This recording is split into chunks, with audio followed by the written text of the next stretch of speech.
she has a whole journal. Take you through it. We'll talk about it as we go on. She's also written a book called the Mending of a Broken Vessel. Yeah, and a lot of broken vessels in the mending. A lot of broken vessels. And that's what we'll be talking about in the first hour. In the second hour, we've got the letter. Yeah, and that's what we'll be talking about in the letter. You know what we do in the letter. We read the letter, and then after that, we then invite our guests to work through the letter with us. For now, though, let's welcome Nthabiseng Ngoepe to something.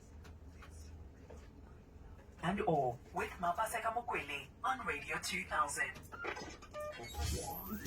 Call Mapaseka Mokwele now on 086 000. Welcome. Thank you so much for having me. I really appreciate it. Thank you so much for joining us. Such a bubbly person. Now, it's so difficult to imagine this bubbly person going through all the things that you write about, that you're talking about. You're talking about being inspired by what you're seeing happening around us, right? The high suicide rate, mental health, unwellness, for lack of a better word, and all of those things, your journey as well. Let's talk about your journey. My journey is summed up with if I can sum it up with one word, it will be mental health and wellness. The lack of wholeness in me, the lack of self-awareness, not knowing myself, not being able to deal with what was transpiring around me, be it in the family, be it with my own development and challenges through life. I've had quite a tough journey, but you know, I thank God that I'm here. I thank God that I'm going to share my story today for the hope of somebody else getting up and being able to say, I can do it too. I can survive this. When did you first realize that you were mentally unwell? It's actually something that took place in my marriage, my current marriage. Okay. And I'm almost 45. As scary as it is. Oh, you're almost 45 years old. I'm almost 45 years old. Let's specify, because you said my marriage, I'm almost 45. I'm like 45 years married, what? Yeah. I got a bit, yeah. So you're almost 45 years old. I'm almost 45 years old. And I've lived an incomplete and unwhole life. Up to the point of where I was an incomplete mother, an incomplete professional, an incomplete achiever, an incomplete successful entrepreneur, not being aware that I'm actually broken. So I came to realize my state of brokenness in my current marriage. Maybe 7 years ago. How long have you been almost 10 years now. Okay. So what triggered it? The unkindness. Okay. Myself. To? My husband. Okay. So very unkind. Okay. Very abusive verbally. Very impatient. And very defensive. So it was more a case of, if I sense you coming for me, I'd better get to you first. I'm coming for you first. Yeah. Definitely. It's interesting. People never come out to say I was the bad one. No. People never come out to say I am the one who used to do these things. Who was verbally abusive? Who was? Yeah. So at what point did you realize that I'm being horrible to you? Oh, I'm an open book. So I'm just gonna go right into it. For it. I document in my book an instance where my husband, I was an expert actually at causing fights. And with this one particular fight, we woke up fighting in the wee hours of the morning. And we woke up, went to the laundry, started ironing the washing, the laundry. That was around 4 a.m. in the morning. And there I am. I'm still going, I'm still at it. I'm still at it. And I left him a couple of minutes, went into the house. Our laundry is a bit detached from the rest of the house. When I came back, I saw his tears on the clothing that he was ironing. And that's when I realized he's actually crying. And in that conversation, it still didn't register for me to be kind. I still didn't have the empathy and the compassion towards him. At that time. And I was still like, oh, wallah. Oh, you're crying. That was me. And he said to me, I'm afraid of you. And that was very early on in our marriage. You know, if I can say we were at the honeymoon stage, we were at the honeymoon stage. And that is what opened my eyes. I'm married to this guy and he's afraid of me. Yeah. That's scary. Very scary. It caused me to start introspecting myself. Okay. And that's when I wanted to know, am I a scary person? And funny enough, I'm an attorney by profession.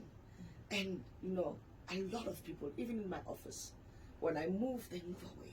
You know, they like, I'm like that get out of my way kind of person.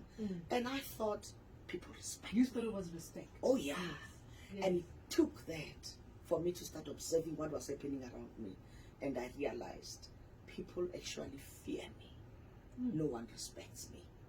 Because I'm a bully, because I'm unkind, because I tear them down with my words. That's hard. It's hard to accept for yourself. Forget the other people. I'm saying for you to lift that mirror and look at yourself and actually accept it. What did it do to you? It broke my spirit. It broke my spirit because I had, you know, pride. I had pride in myself. I had pride in your strength. What Yeah, you in my thought was your strength. strength. In all the achievements. You know, I view that as an achievement. That, you know, when I get in a room, you will see, you know, I will, and no one dare mess with me. Yeah, you don't mess with Nthabiseng. That's, everyone knows. You don't mess with Nthabiseng. You want to get it, you start with her. And it became so hard for me because I never knew the fine line between fear and respect.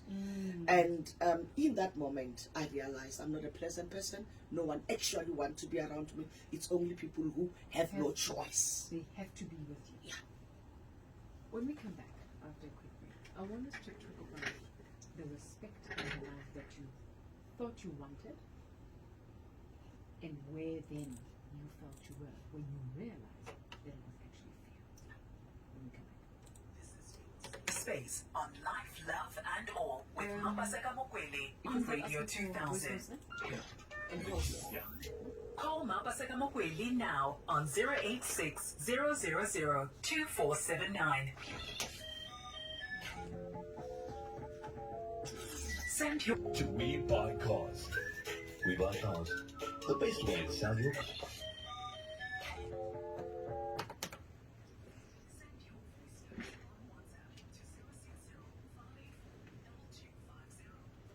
All right, it's now 21 after 7 right here on the Radio 2000. It's live, live and all. My name is Mapaseka Mokwele, going through our conversation with Nthabiseng Ngoepe, talking life in South Africa. Guys, there's a lot of stress that we see in life. We see a lot of hardships in relationships. We see a lot of hardships at work. People are bullied at work. People are bullied at home. I've always said, hurt people hurt people. Absolutely. And you literally described that at the beginning, to say you were this person because you were yourself not dealing with it. Let's talk about love. What did that mean to you at that time? Was it important? Is it something you wanted?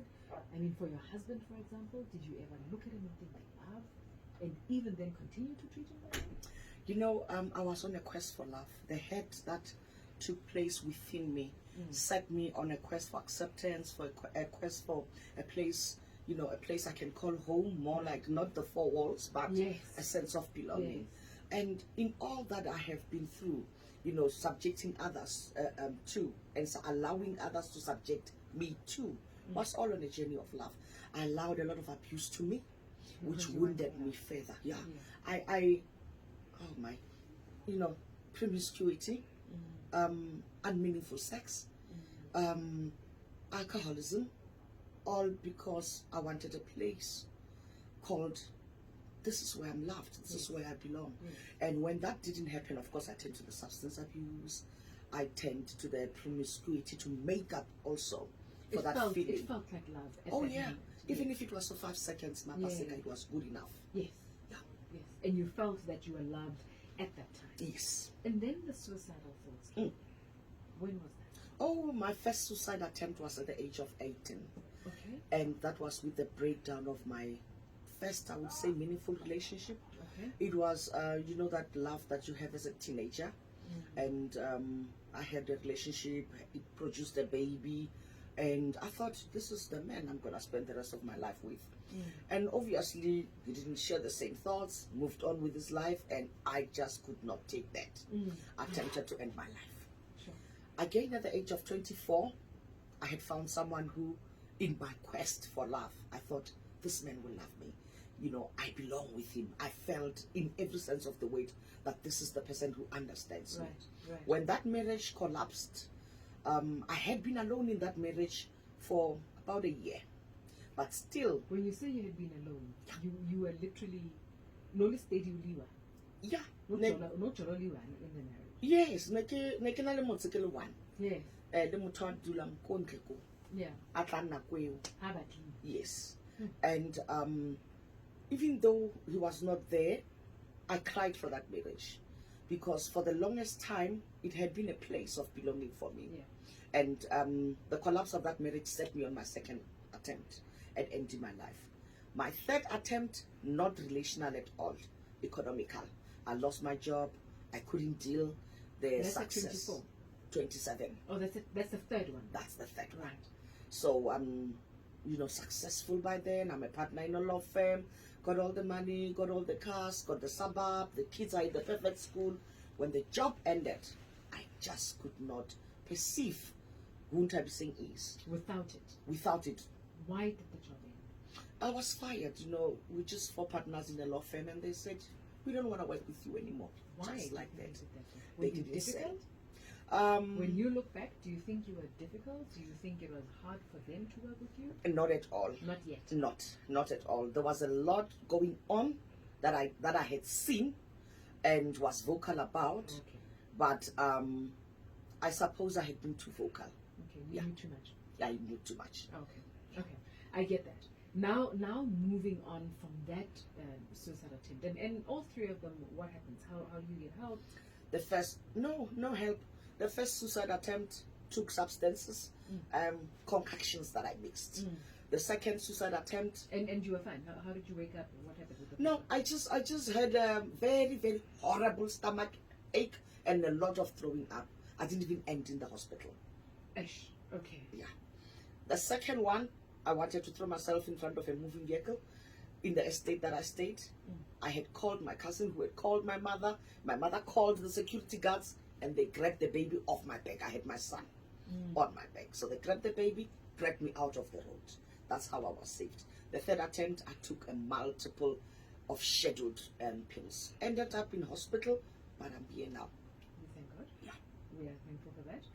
Okay, so after the third one, you still carried on this journey of what you didn't realize was still destruction. Very, very. That's when the alcoholism, more kicked in. That's when the promiscuity was at its height. It's peak. Yeah. And that's when I was just, trying anything and everything to numb what was going on inside. Yeah. Call us on 086-000-9479. You can also send us your voice notes on WhatsApp. That's 060-584-2250. Not on any other number, please. On 060-584-2250. I want our listeners to also share their thoughts with you, and hopefully also share their stories with you. The reason why we have stories like this and we talk about these things is to say to people, these things happen to people. And above all, to say, hearing someone like me be open with what I've been through, I can make it. Yeah, I it can can be make done. it. You can rise above it. It can be done. It can be done. When did you meet your husband? I met my husband 2013.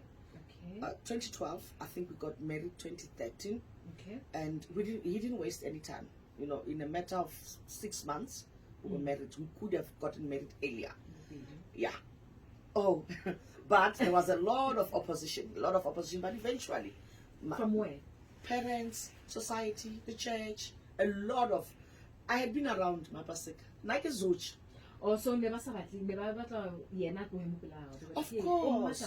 He's the perfect model. He's a pastor, and he's just never drank any alcohol, never been inside the back of a van. So hey, Udirang and Nthabiseng. Yeah.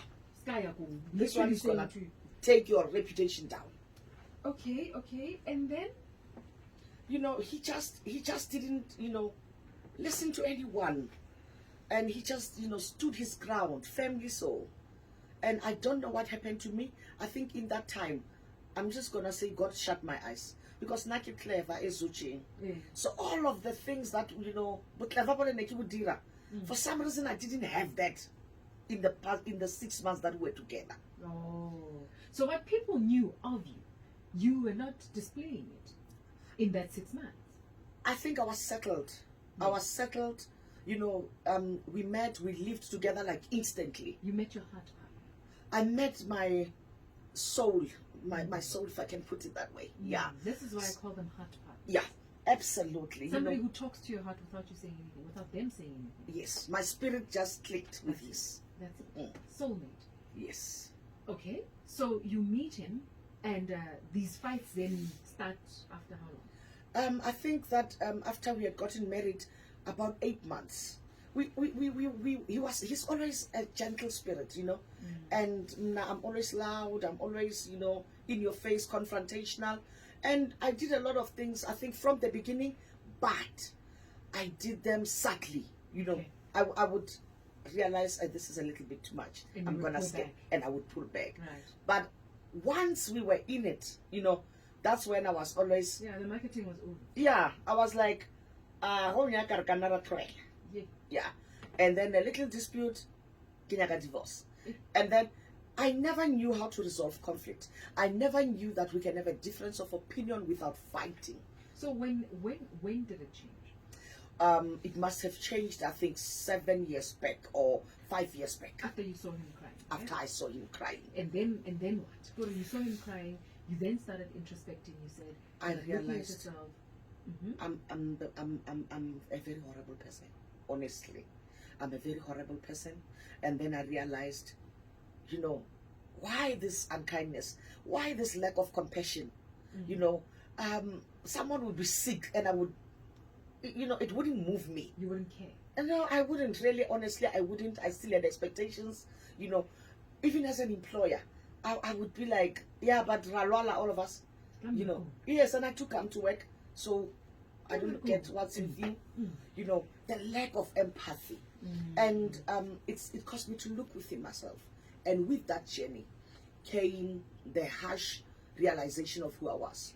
It's an uncomfortable journey for anyone wanting to heal, but you've got to go back and look at yourself in the mirror and be honest with yourself and say, on this one, this is me. This is where I went wrong. This is me. So did you get to a point where you sat him down and said, hey, we're not No, that never happened. Okay. And above all that, we never got to a point where he said, beyond that one conversation, we never got to a point where he said, you're wounded.